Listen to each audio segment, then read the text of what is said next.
mun gode kwarai da ka amince za ka zanta da mu. Idan za mu fara wannan hirar, a baya-bayan nan jama'a da dama a nan Najeriya, ciki har da ni gaskiya, sun kaɗu da suka ga ko sun yi mamaki da suka ga Sheikh a wajen abin nan taro na jam'iyyar APC a jihar Gombe. Professor mutum 2 zuwa 3 sun yi magana a kaina a kanka, duk ƙarya suke. Duk kwallin nan in executive ne kowa yana jin haushinka. Sabida jam'iyya kai wa laifi, alheri kuma ajiye shi a gefe. Sai dai in an tashi anan kowa ya yafe ya mai da abun cikin zuciyarsa akan Isa Ali Pantami ya mai hajjin ofis. Amma duk ƙarya ne, ana ta luguiguita ka, ana ta duk ƙarya ne. Kowa haushinka yake ji. Sabida abin da yake faruwa shine ka rike abin da babu wanda ya rike a nan kusa a 'yan Gombe, kuma kana tutiya kai dan jam'iyyar APC ne, baka taba zuwa ofis ba. Andan mutane ba za su gaya ma gaskiya ba, sai wakilci da muka ba wa yayinmu Walama da Dr. watakila su suka gaya maka. Ba ka da jam'iyyar da tafi APC, andan kuma kai dan jihar Gombe ne, shi yasa kowa ya tafi bai dauke ka dan APC ba, ana ta ƙarya ne, ana rurrufe maka, duk ADC aka dauke ka. Amma a yau ka kawo wani abu wanda ka yi disproving wasu mutane da suke daukan ka suke kanka inda bai je ba. Yau za mu je ni in dauki katin APC in miƙa maka, karba ka daga duniya, sai kowa ya yafe maka. Ma batun maganin wani cewa kaza abinda kake ka ci gaba, office kuma ka ci gaba da zuwa. Don ni na ba da sako a madadin jam'iyya akan cewa shi yayan mu Walama da Dr. su gaya ma ka dinga zuwa time to time, tunda an ce aiki ya maka yawa. To tunda ka shiga siyasa fa wasu aikin dole zaka zubar da su. Kowa ya san kai mai ilimin addini ne, kai mai ilimin boko ne, mai ilimin komai ne ma yanzu ka. Dan yanzu malam za a kada gangaye rawa. Yes. Kuma har ya sanar da cewa shi fa ya daɗe yana siyasa amma ta farin kaya, yanzu kuma ya zo ya saka ya yi takaki. Magana akan siyasa ba, sai abin da ya zama ba makawa, ni ba don siyasa ba ne, ban san siyasa ba, ban taɓa yin siyasa ba, ban taɓa zuwa likitin siyasa ba. Za ka ba da cikin masu da suka rike ciya mutum da iyan fati, ba da cikin wanda suka rike sakatare, ban taɓa shiga mitin din siyasa ba. Mu abin da muke shiga mitin din sunnar manzon Allah. A few moments later. Historically, da yawa sun ɗauka wai yanzu ne muka shiga siyasa, ba yanzu muka shiga ba. Ana harkar siyasa da ne tun 2001. Sai dai 'yan siyasa kala biyu ne, kamar da jami'an tsaro kala biyu ne. Akwai jami'in tsaro mai uniform, akwai maran uniform. Mu mun dade a siyasa da farin kaya ne. Dr. Yayyena nan, former chief medical director na Federal Teaching Hospital a nan Tenuwa biyu, kuma former chairman na NIDA board. Lokacin da aka fara kokarin a shiga siyasa, marigayi Muhammadu Buhari shiga siyasa, muna cikin jama'ar da muka tashi tun daga Gombe, muka je har gidansa muka roƙe shi shiga siyasa. Shin me ya ja ra'ayin malam ya ga dace shiga harkokin siyasa? Ina maraba da Malam Haruna Shehu Tangaza da sauran ma'aikata na BBC Hausa da suka ziyarce ni a cikin wannan lokaci mai albarka. Firstly, ka ce kai ma ka yi mamaki, wasu ma sun yi mamaki ganin cewa na shiga. Na farko ina so ka sani cewa ba yau na shiga siyasa ba. Na farko constitution na Najeriya ya yi bayanin cewa ba za ka taɓa zama minista ba sai kana da political party, kana da jam'iyya. So ba sai kana da jam'iyya. So yau duk wanda kaga yake minista a yanzu bai da jam'iyya, to ya saba wa constitution. So da haka abin da ya fara sa na fara yankan katin jam'iyya ran da aka sanar da sunana a minista a Najeriya a July 2019. Ina Ingila, ina London.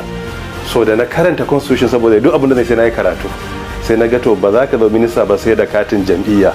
Wannan ya sa dole na jan karbi katin jam'iyya don na cika requirement din da zan yi serving a position da aka sani, wanda ban nema ba. Marigayi ya ga cancanta ta, Allah ya masa rahama, ya kai suna. Amma gabanin nan yadda na fada, muna shiga harkar siyasa, don abin da mutane ba su gane shine tambayi kanka yanzu me siyasa. Siyasa ita take leading da governance. So duk mutum mai nagarta babu wanda zai ce bayi da interest akan good governance, yadda za a samar da shi sha'awa na samar da mulki mai kyau. Sama da shekara 25 muke kwadaitar da mutane su shiga cikin good governance. Ai ba mu taba ce haka da shiga ba mu taba ce musu shiga haramun bane. Da awa na full time wanda mutum bai da aiki daman sai karantar da musulunci da wa'azi, waɗanda suka yi fice a cikin al'umma gaskiya ba na goyon bayan a riga ba su political appointment na siyasa don cutar da musulunci ake yi. Idan kana yi wa mai mulki nasiha yana jin ka a matsayin akarama kalla, ran da ya baka commissioner ko advisor ko director ko kaza daga ranar ka zama yaransa. Idan shege ke cewa ya imam sai ya juya ce maka garbati. Sai dai mu a maslahar kanmu akwai time da ba mu shiga ba, akwai kuma time da muka ga maslahar ta dace a shiga. Sannan cewa mun shiga siyasa, ita kalmar siyasa kamar da ke faɗa ai kalmar larabci ce. A hadisi ta zo, hadisin iya Bukhari hadisi na 3455, kanat banu Isra'ila tasusum anbiya'uhum. So da haka asalin kalmar siyasa kalmar larabci ce, kuma bayanin siyasa shine shugabanci. So kuma a ka'ida babu wani al'umma ko addini ko tsari da bai ba wa shugabanci muhimmanci. In ka ganni a ofishin jam'iyya naje, ai ba naje yankan katin jam'iyya bane, naje sabunta katin jam'iyya ne, don dama ina ciki kuma sabuntawan kowa ya sabunta. A baya akan ji malam yana kakkausar suka ga shigar malamai a cikin siyasa, har daga baya akan ɗauko wasu videos haka na wa'azin da kai a baya game da rashin dacewar malamai su shiga cikin siyasa. Bari in baka amsa ta bangare biyu. Bangare na farko, in ka dauke ni kawai ni malamin addini ne, ina ga ka rage siffar da ake kallo na. Professor Ibrahim Makari, ɗaya daga cikin manyan limamanmu na babban masallacin Abuja, cewa yake malam kai mutum biyu ne a ɗaya. Akwai Isa Ali Pantami dan boko, akwai Isa Ali dan Pantami makasanin addini wanda ya san addini. In ka ɗauka tukunna, na yi primary a boko, na yi government science secondary school, na yi degree a computer science, na yi masters a computer science, na yi MBA a technology management, na yi PhD a computer. Na zo na karantar a jami'a a bangaren computer kusan shekara 20 da 'yan kai, da full time da part time a yanzu. Sannan baya ga wannan, na yi DG NIDDA, abinda na karanta a boko na yi. Na yi Minister of Communication and Digital Economy, abinda na karanta a boko ba addini na yi ba. Me yasa za ka manta da duk wannan bangaren? Sai ka kalli karatun addini da ne wanda shi is informal. Ba wata jami'ar da aka ce na je na karanta Islamic Studies. Wataƙila saboda yawancin mutane sun fi ganin ka a wancan shakhsiya ta haka ta malami. To abin da zan gaya maka wannan ko shine, duk musulmin da yake musulmi ko Kirista da yake Kirista, musulmi bai san Bible, Kirista bai san, musulmi bai san Qur'ani, Kirista bai san Bible ba, duka Allah suka yi wa laifi. Don da Allah ya halicce mu duka ya ce sai mun san shi. So wancan bangaren nayi ne don na san Allah na bauta masa. Gaba na biyu, ka kawo min inda na kira na ce a shiga siyasa haramun ne, ina neman wurin. Akwai karfin da kake cewa idan har malami yadda ya karbi a mukamin siyasa, watakila daga baya ma in ana ce mashi malam za a koma ana ce mashi garba. To a ina na faɗi wannan maganar? Akwai su da awa na full time wanda mutum bai da aiki daman sai karantar da musulunci da wa'azi, waɗanda suka yi fice a cikin al'umma gaskiya ba na goyon bayan a riga ba su political appointment na siyasa don cutar da musulunci ake yi. Idan kana yi wa mai mulki nasiha yana jin ka a matsayin akarama kalla, ran da ya baka commissioner ko advisor ko director ko kaza daga ranar ka zama yaransa. Idan shege ke cewa ya imam sai ya juya ce maka garbati. Da yawa da suke kyamata suke ganin kamar masu addini ba za su yi kin gwamnati ko siyasa ba, gaskiya ko son rai ne ko jahilci ne. Amma in ba haka ba, ita kanta kalmar siyasan Arabic word ne, kuma daga hadisi aka same ta. Asa abin da baka ganewa, clips da yawa ana editing ɗinsu ba yadda na faɗa ba. Na biyu ba akan context da na yi magana aka yi. Yanzu misali ɗaya daga cikin hudubar da na san wasu suna iya canja ma'anarta, na hau mimbari ina wazi nake cewa ban shiga mitin ɗin siyasa ba, ban shiga jam'iyya, ban yi kaza ba. Na farko abin da zaka kiyaye, na yi magana ne fa bayan debate ɗina akan cewa karatun boko halal ne, aikin gwamnati halal ne, dimokuraɗiyya halal ne. Bayan fa debate din ne da shekara biyu aka yi kudu ba, to ta zai mutumin da ya zo ya yi debate da masu haramtawa kuma za ka ɗauko ta magana da ya out of context ka saka. Na biyu da na faɗa cewa ban taɓa shigan nan ba fa ne haramun ba ne. Yau idan kana azumi muka zo buɗe baki sai aka kawo shinkafa da sai ka ce ni ba zan ci ba, dan wake zan ci. Ba zai hana kuma faran alhamis in an kawo shinkafan ka ci, wannan bai zama contradiction ba. In ma ka ce ba ka shiga yanzu ka shiga, ai canja ra'ayi ne. Akwai mutane da yawa ciki har da malamai masu da awayen uwanka da ke ganin siyasa fa ba ta malamai ba ce. me Sheikh tambaya Isa Ali ta bani Pantami dariya zai ce game da su. simple question. Na farko malamin da ka faɗa ni dai na san ina da sautin marigayi Sheikh Abubakar Mahmud Gumi da ya ce a shiga siyasa, ina da sautin Sheikh Tahiru Usman Bauchi shi ma da ya ce a shiga siyasa. Recently na ji clip din Dr. Bashir Ali Umar ya yi magana, na ji clip din Dr. Gumi ya yi magana, na ji clip din Dr. Abdullahi Rijiyar Lemo and many others sun ce a shiga. Ina da manya-manyan fatawan malaman duk duniya ba na Najeriya ba irin Ibn Uthaymeen da ke cewa shigan ma wajibi ne. Dr. Bashir da ya zo ya ce mutane masu tarbiyyar addini su shiga wajibi ne, to ga mun wani malami da ya kai waɗannan daraja da ya fito ya ce laifi ne a shiga. A suna ganin malamai idan suka shiga kamar watakila za su garwayu da waɗanda watakila bai kamata a ce suna garwaya da su ba. Wanda ya faɗi wannan ya yi magana ne ko ba ilimi ko kuma da son rai. Duk inda ka ga wani ya kalubalanci shigan wani, to wanda ya shiga matsala ne ga mai gidan wancan da ke magana, shine damuwarsa. Inda ba matsala bane ba ruwansa. Sannan na biyu, ai ba yau masu addini masu ka fare ba, ai a Kano an yi babban shaihi ya tsaya takarar gwamna ba ɗaya ba biyu ba. A nan Niger State an yi babban shaihi ya tsaya takara.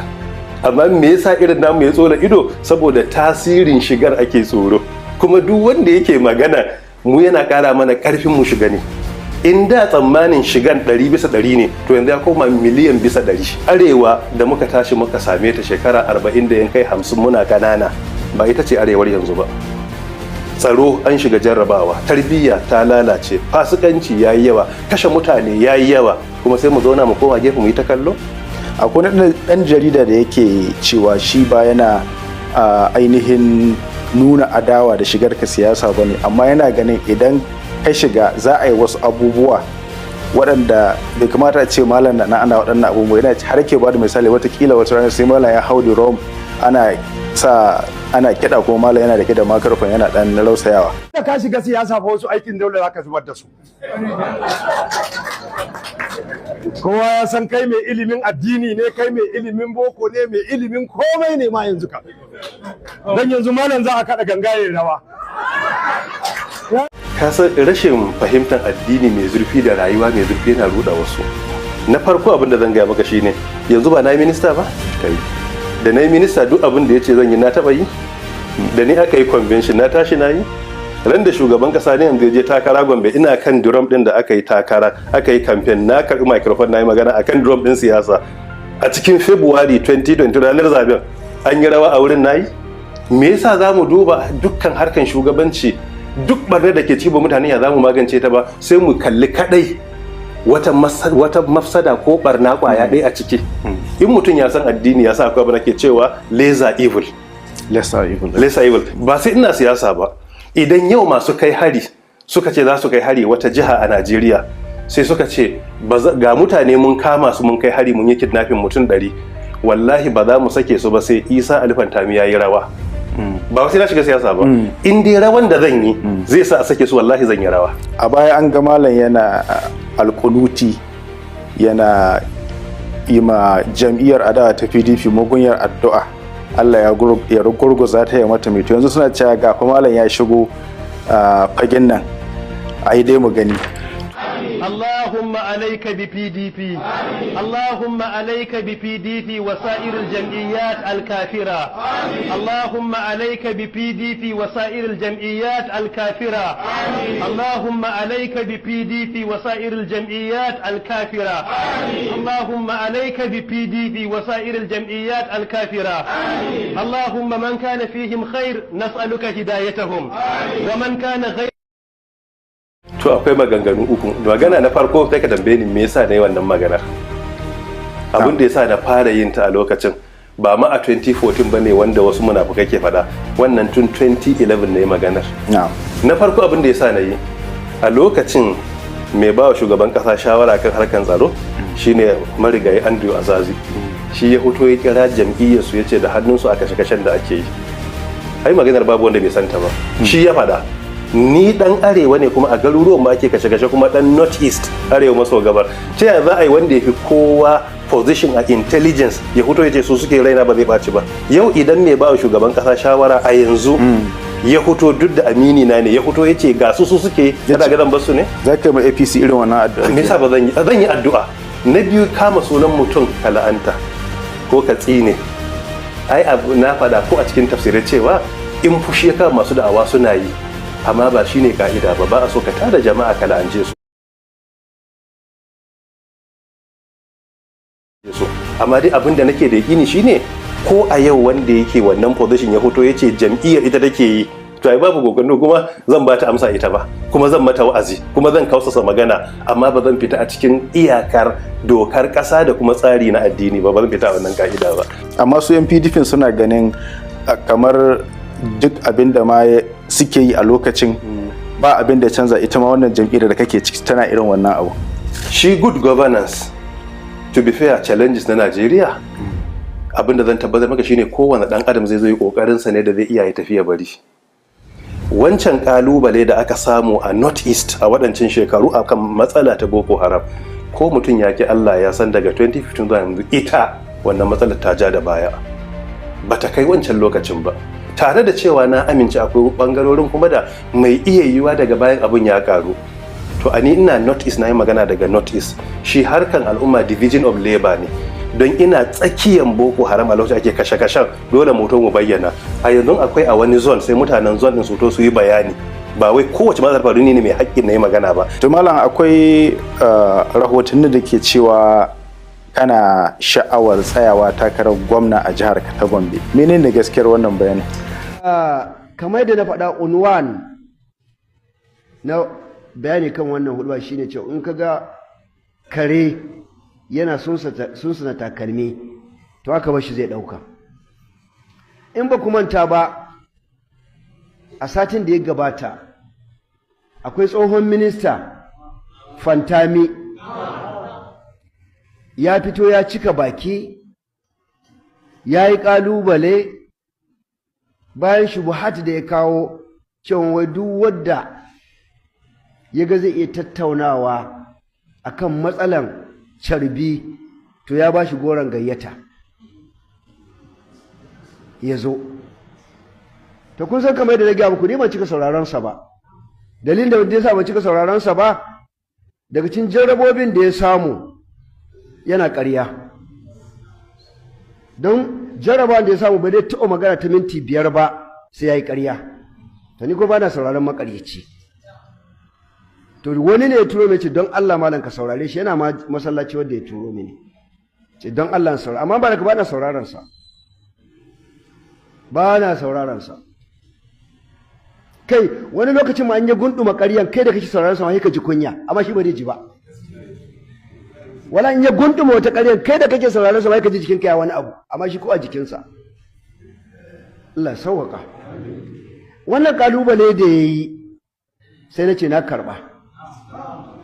Kuma sai na yi adalci, na ce na san shi dai ba zai taso daga Abuja ya zo dutsen tanshi don a tattauna ba, ni kuma ba dan tashi ni na in je Abuja masallacin da yake karantarwa mu tattauna ba. Sai na ce mu haɗu a Qibla FM live, kowa ya ji. Ta alhamdulillah, Mr. Fuadu ya nemi dukkan wayoyinsa a rufe suke, duk ya rufe su. Ta wajen ɗalibansa ma ya bi, mai yiwa ko akwai ta bakon namba da ya ba su, ƙila yake ganawa da su kaɗai, abu ya gagara. To sai muka ce to muna cikiyarsa ruwa a jallo, muna cikiyarsa, an san ruwa a jallo ko? Emergency wanted, wanted ai kaga mai laifi ne aka ce wanted. Kuna so kuma da shi muna neman su ruwa a jallo. Tunda alhamdulillah shi yayi kalubalanta, ba mu kalubalance shi ba. Ni kan a guri na da ai na faɗa, ba wannan matsala ce ya kamata ya kira muƙabala ba. Akwai matsaloli suke da alaka da aqida, ake ɗauka haƙƙin Allah a bai ma waɗansu mutane, a ɗauki haƙƙin manzon Allah a bai ma mutane. Ba mu taɓa jin ya kira muƙabala ba, sai akan carbe. Abun banza? Abun banza? To, na ce in bai fito ba, zan yi bayani akan carbi kuma zan mayar masa da raddi. To yau akwai mai da raddi, akwai kuma magana akan carbin. Tunda ya ƙi fitowa, ya harba ya laɓe, to ina ga wannan ma jarrabawa ya samu. Wallahi ba dan jarrabawa ya samu bai kamata yi wannan magana. Ai kwanakin baya dan yi ta. Aka fara ce sai ta sanyi. To ku a ganin ku me yasa at this very moment at this time ya saki ta da ita? Me yasa bayan da ya dan yi ta ya labe? Me yasa ya ta da ita wannan lokacin? Me ra'ayinka? Siyasa ko? Yes, I'm with you. Siyasa ce. Saboda 2027 it is coming. It's coming very soon. Tana zuwa. Na farko har ga Allah duk da ina da sha'awa na samar da shugabanci na gari matuka da gaske, kuma a yanzu yadda muka saka kafa din ba wai mun tsaya bane, ko da takara ko ba takara duk inda za a samar da shugabanci na gari muna da interest a Najeriya, a kowane wuri muna da interest a ciki, kuma nan gaba za mu ci gaba da ina na kwarai suke mu faɗaita da su shiga mu goyi bayan su a kuma kowane gari ne a kuma kowace kujera. Na biyu magana akan Gombe, akwai yan uwa da dama tun da na bar ofis suka ga irin alkhairan da na ka a jihar Gombe na sama wa yara ayyuka, na samar da intervention na project sama da guda 215 da training da aka yi kala-kala wanda akwai littafi a rubuce zai fito kwanan nan Allah ya yarda.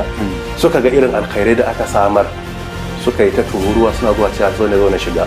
Tim na farko da suka fara samu na akwai wani amini na architect Rahiru Sa'ido, baran muka rabu da su in ce kai ku tafi ku ban waje. Ba ka so? Ba na so. Laifi ne in ce ba laifi bane a nemo su shiga. Sai suka ce mun to in al'amura suka ci wallahi fa malam Allah zai tambaye ku. Saboda kuna da value da za ku yi adin. Ta ya za a yi system kowa ya ja da baya, sai in ce musu to a je a roki Allah alheri. Muka je aka yi ta addu'a ana roƙon Allah alheri har istikhara a gindin haramin Makka na jina akan Allah ya gaidin zuwa ga abin da yake alkhairi. Tun ina kin abin 100% sai na ji yayyan tana raguwa kaɗan.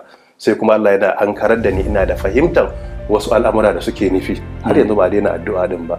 Amma har ga Allah sun rinjaye ni akan shawarar da suke bayarwa cewa matsayinsu tafi matsaya ta inganci. Malam yana da wani tsari, wani abu da yake son na cigaba da yake son kawo jihar Gombe da yake sha'awar tsayawa takarar gwamna. Ka kalli mutum iri na da ya karatun a zamani ya kai matakin da ya kai, ya zama kuma almajiri a karatun addini, kuma ya shiga gwamnati ya yi sabin as a minista, kuma ba minista haka ya zauna a zaune ba.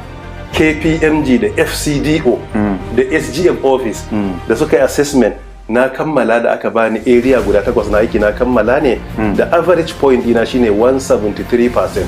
A duk Najeriya ba wanda ya samu wannan record din. Na yi policy guda 23 a Najeriya aka yi implemented, ba a taba yi a wani sector kwade a Najeriya a shekara 4 ba. Kai kana sayan data, na samu farashin gigabyte average price 1200 kafin na bar wajen ya koma 320. Duk wanda ya wannan gace bayi da wani tsari. Amma yanzu jama'ar Gombe za su zo su san menene tsarin da malam yake da shi a ƙasa. In ka ji wannan bayanin da kace na je fatan jami'a ai na yi bayani. Na yi bayani cewa ga alkhairan da shi dan uwanmu kuma yayin mu gwamna Inuwa ya haye kawo, musamman na ease of doing business, sauƙaƙa harkokin kasuwanci da industrial park da aka gina misali masana'antu da aka yi, sannan ga makarantu da malamai da ya samar na makarantu. Waɗannan misalai na bayar. So abin da ake nufi shine akan irin waɗannan ayyuka za a ƙara. Abin da za a ƙara na farko kaga human empowerment, human development, ƙoƙarin industrialization, attracting foreign direct investment don a yi adresin matsalolin employment da employability. Waɗanda suna daga cikin manyan al'amura da ya dace a fuskanta a yanzu shine mu duba yaya za a yi mu bunƙasa tattalin arziki, samar da ayyukan yi na matasa, koya musu sana'o'i ingantattu da duniya ke ji da su, samar musu da ilimi wanda yake ingantacce, mu kuma gane cewa a duk halittun da Allah ya fi kowace halitta daraja. So duk abin da zai sa ɗan adam ya ci gaba, matasa, mata, to dole wannan a kalle shi. A yan watannin baya ana ganin kamar ka karkata ga jam'iyyar ADC nan da ta masu haɗakan nan, haka kamar ana tunanin kai dan jam'iyyar ne to daga ba kuma sai ga ka dawo jam'iyyar APC. Ai mun ce maka politics with morality and empathy. Na'am. Har a yanzu ina cikin APC amma ina mu'amala da kowace dan jam'iyya da ke da haƙƙi a kaina in mu'amalance shi. Ina da abokanai a Labour Party, ina da su NNPP, ina da su a PDP, ina da su a ADC. Abin da ke bayyana maka shine maturity mu ya kai cewa za mu iya haƙuri da bambance-bambancen mu don mu taimaki ƙasar ci gaba. Har a yau ina da abokan aure, ina da abokan da ma ba sa siyasa gabaki daya. So wannan shine level of maturity, shine politics with morality and empathy. Abin da ya hada mu yafi abin da ya raba. Amma dai ban taba canja jam'iyya ba tun da nake. Na'am, don haka ko da wannan halartar wuraren su da kake yi kamar kana halarta ne a zaman dan APC duk a lokacin ba dan. Ai abin da ke so gane wannan mitin da ya fito online asali mitin ne da aka kira shi na consultative forum. A wannan taron da ka gani kake magana akwai yan ADC, akwai yan APC, akwai yan PDP, ba jam'iyya da ya bace. Kuma terms of reference na gani akan ba a yi discussing matsalolin da ya shafi Najeriya. Kuma ni na ɗauki kaina stakeholder ne a Najeriya, mai ruwa da tsaki ne. Ko ba komai ni commander of the order of the Niger ne. CON ne. Ka tuna haka ba. Sosai. So ta za a ce ga matsalar Najeriya za a zo a mitin yadda za a magance, kuma iri na kira shi ba zan je wajen ba. Wasu na ganin kamar abinda ka lura kila waɗanda suka aiki da gwamnatin da ta gabata ta shugaba Buhari suka fito suka yi ayaga da jam'iyyar APC suka shiga bangaren adawa, sun saka kafar wando ɗaya da gwamnati mai ci a yanzu ta bangaren hukumar EFCC da bincike da makamantansu. Wasu na ganin wannan ne ka lura da shi ka dawo tambayoyin naki. To muka koma kuma siyasa a bangaren, naga akwai Malam Pantami ya fito takara. Pantami wanda ya tsohon minista. So irin su kamar in suka shiga siyasa kina ganin zai kawo wani canji? Dan ana ta ce ku ce. Pantami makaryaci. Ni na ce muku, and you have to put it. Za mu sa. Pantami bana fanta makarya. Makaryaci ne. Ya mallaki idansa, ya mallaki harshensa. Alamun munafiki. Pantami yana kuka. Yana la'antar siyasa. Yana la'antar karɓan mulki. Pantami ba wai kawai ya karɓi mulkin ba da yake la'anta a lokacin da ba yana yawo da poplin. Kasan akwai wani bidiyo. Kasan akwai yan halar sunna, akwai yan halar talauci. Suna nan da yawa. In suna cikin talauci da tsalan wando shikenan su ta kira maka sunna. Amma da sun samu sun yi kwana sun je su ma sun sa hannunsu a cikin haram, sai ka ga wandonsu ya zama tattabara har ƙasa yana jan ƙasa. So muna kiransu 'yan ahalar talauci, ba za mu ce musu 'yan ahalar sunna ba. Now idan mutum ya gina akan ƙarya, to in ba mahaukaci ba, bai kamata kuma yadda da shi mutum ya yi ƙarya yau ya yi ƙarya gobe. To ai in ka yadda da shi kai ma ka fi shi ƙarya. Ka san ƙarya alamu ne fa na hauka. Oh yes. Na hauka ma gaba. Wallahi. Hauka iri-iri ne. Akwai rukuni na hauka da ake kiransa delusion of grandeur. Wato hauka ne wanda za ka ga mahaukaci ya sa tsummokarai yana yawo yana cewa shi sarki ne, ko shi a zuciyarsa ya yi da shi sarki ne. Ta in ba kan manta ba Baba Ali, akwai inda da Annabi sallallahu alaihi wasallama ya fara fitowa. Me mutanen Makka suka ce? Majnun. Na haukaci. Me yasa suka ce masa haka? Wai ai shi wato wai mahaukaci ne, saboda akwai rukuni na hauka a ƙarya. Wai kaga Muhammad ɗin nan fa shekaran jiya nan fa yake kaza. Wai yau ya ce mana shi annabi ne. Sai suka ce, sai Allah ya ce ba mahaukaci ne ba, annabin rahama ne. You understand? To me isa aka faɗa mana wannan? Dan ya tabbatar da ƙarya rukuni ne na hauka. So saboda haka idan mutum yana fantama ƙarya yadda Pantami yake fantama ta, you understand? Sai ka ga cewar shi ya yarda da ƙaryar da yake. Yes, ya yarda. Amma magoyan bayan shi za su ce yana so ya kawo canji, tunda shi malami ne a siyasa, ana ta an bar azzalumai suna siyasa. Na farko kowa ya sani it's a record ga lokacin da ya dinga la'antar.